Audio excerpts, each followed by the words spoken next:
Hi creators, it's Kathy here and I'm working on an art journal project in my Delusions large art journal. So I've cut out this image from the brand new book that has just released. It's called Rebels with Wrinkles, and it is full of happy, bright images that you can tear out, as I did this one, or you can cut them and use them in your art journal projects. So for my first project using this Rebels with Wrinkles books, I chose this really happy, laughing lady because she's just so cheerful. I love that image. And there's also on that page a quote that goes really well. So I've torn both the quote and this image out of the book and so far glued down the image, and then I'm just starting to add some paint. I happen to be using the Dina Wakley paint. The yellow is called her lemon and this blue teal is the peacock. I'll also end up using this orange shade, which is cheddar. The pink is called raspberry, and then the final one is the purple with blackberry, it's called. So on this first layer of paints I'm putting down, I'm using a baby wipe. And I have reduced the wetness of it a little bit because I don't want it dripping. But what it does is it's still got some moisture in the baby wipe, and it's kind of thinning out my paint as it goes. So it goes on a little bit lighter color than if I was not using a wet baby wipe. It also gives me these kind of nice smear look in the background instead of like a brush mark. But my main purpose is just to have it thinned out so that it's going on lighter. And you see when I'm adding this raspberry, this pink shade, I even sprayed it with some water to get it a little bit thinner. And that makes it lighter. And you'll see why when I do the next layer with a stencil. But for now, just know that it's so that I have a lighter shade of pink. And you'll see I do that with this blackberry coming out to this purple shade. And I'll spray it just lightly with water. You don't need a lot, but there you can kind of see how much I used. And then I'll use my baby wipe. Now I'm using a fresh baby wipe on each color of paint. So what I do is I take my baby wipes out of the package and I tear them in half so that I'm not using so many. I just need about half of a baby wipe. Crumple it up and use that to smear that color of paint. And then set it aside in case I want to use that color of paint again on the project. Otherwise, I just discard them. So it's a nice way to paint and not have to clean anything up too.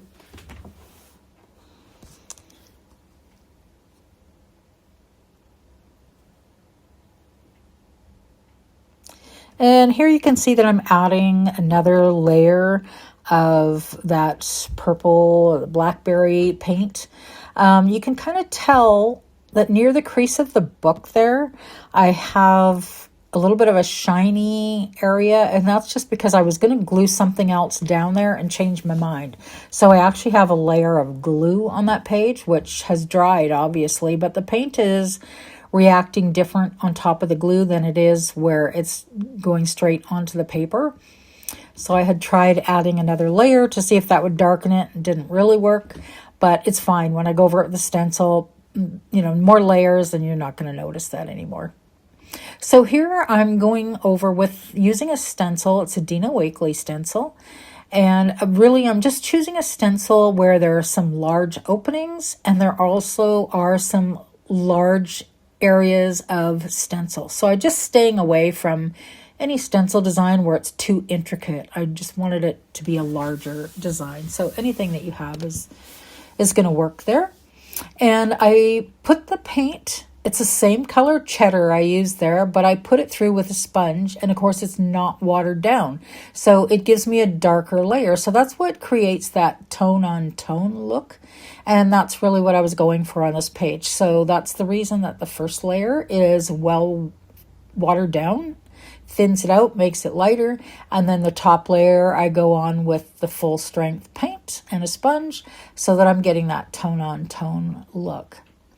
And here I'm just continuing with the peacock. Now, I should let you know that between each layer of paint, each time I switch colors of paint, I am wiping off my stencil. I spray it down, wipe it with a paper towel. So I'm not doing a real totally cleaning my stencil, but I am getting off any of the wet, fresh paint, because when I go to lay it down with a new color, I don't want the colors mixing. So just wiping down the front of it, and then I do flip it over and wipe down the back of the stencil as well, in case any of my paint snuck onto the back of the stencil. I don't want that to transfer into the new color. So, and I do that between each layer, and I also am drying the wet paint on my art journal.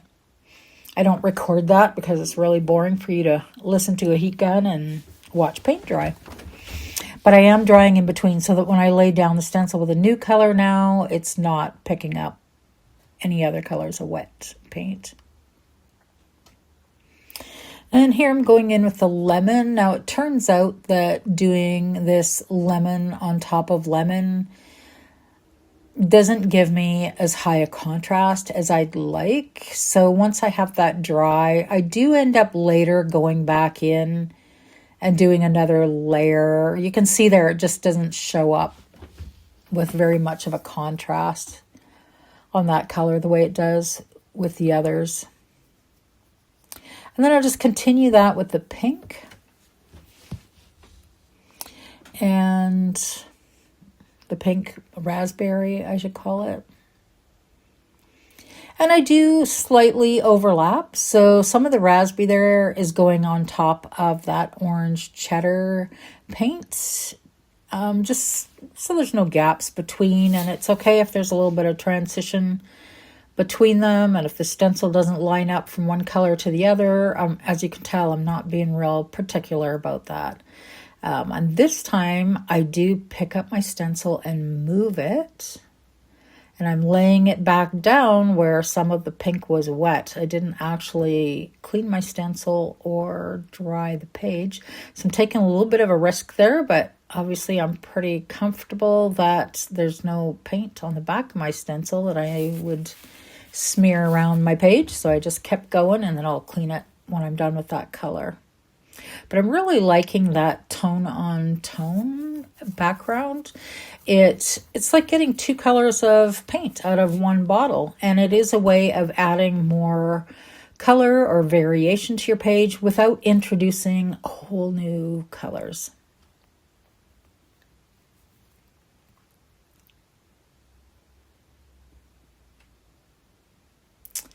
And there I'm just continuing on with that purple, which is actually blackberry. And you'll notice that the top right corner of my art journal page is starting to curl, and that's not a concern. When you're done and you have your art journal book closed for a while, it'll flatten down, or you can put some weight on it and it'll flatten down. That's just caused because there's so much wet paint and moisture going on to the page that it will start to curl a little bit like that.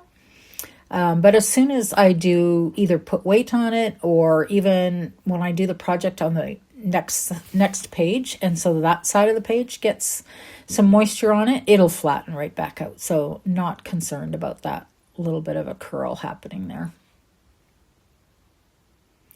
Then I'm going to turn my book around because I'm going down on this bottom corner there in order to fit that into my screen so you can see what I'm doing. I had to flip my book around, so we're working on it upside down there a little bit. And here's where I actually go in with another layer of yellow. So I've lined up my stencil to where it was when I put that last layer of yellow on there, and you can see it's showing up a little bit better there. So 2 coats was good, and then I did dry that before I put the stencil down again, and now I'm going to go in with my cheddar. And actually I could have done the cheddar all the way up the the lemon paint just to have more of a contrast, but I didn't. I just kept it kind of down in that corner. And then I'm going on to the next part of my page, and unfortunately I thought my camera was recording and I wasn't. I didn't have that recording button hit, so things happen. But what I did was I have a flower stencil, and I did the same thing, putting white paint through a sponge through my stencil and just scattered the creation of flowers anywhere on the page I wanted. I did it mostly around the image of our happy lady there, just to separate her from the background, giving her some white help to stand out a little bit. And then continued the flowers onto the second page. And then I outlined the flowers with a thin black marker, and I did have that sped up, so I wasn't outlining it quite as fast as you saw it happening. But I wasn't careful with it. I'm not looking to do exact outlines. I just want that black on there as kind of more some loose doodling, but it helps to just show the individual flowers on there and make it look more like flowers. And here I've just taken some of the teal paint. I watered it down on the side and then used the Tim Holtz splatter brush to let that splatter all over my page. And then I did give it a good dry with a heat gun. And here I'm just using the a glue stick to glue down the quote that I cut out of the Rebels with Wrinkles magazine. There's a lot of good quotes in there, like fun stuff. And this obviously just goes perfectly with our laughing lady there. So I've glued that down on the page, and then I'm taking that same thin black marker. So this is one way to just transfer the kind of some of the black markings that I had on the page and brings it forward to the quote here so that it ties in. Helps that quote match the page.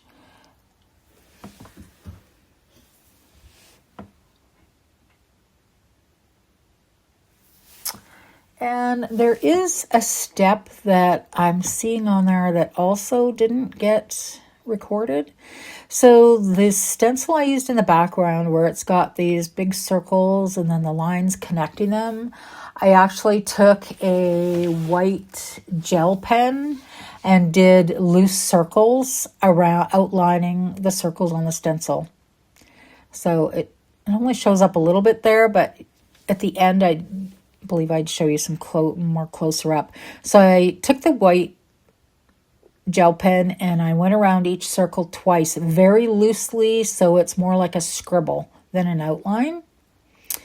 And just to add some more white and define those circles a little bit. And there is the finished page.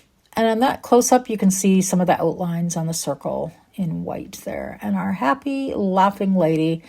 What a fun image to work with. Laughter really is the best medicine, and the next best medicine is creating. So I hope this inspires you to create. And there is a shot of the really fun book.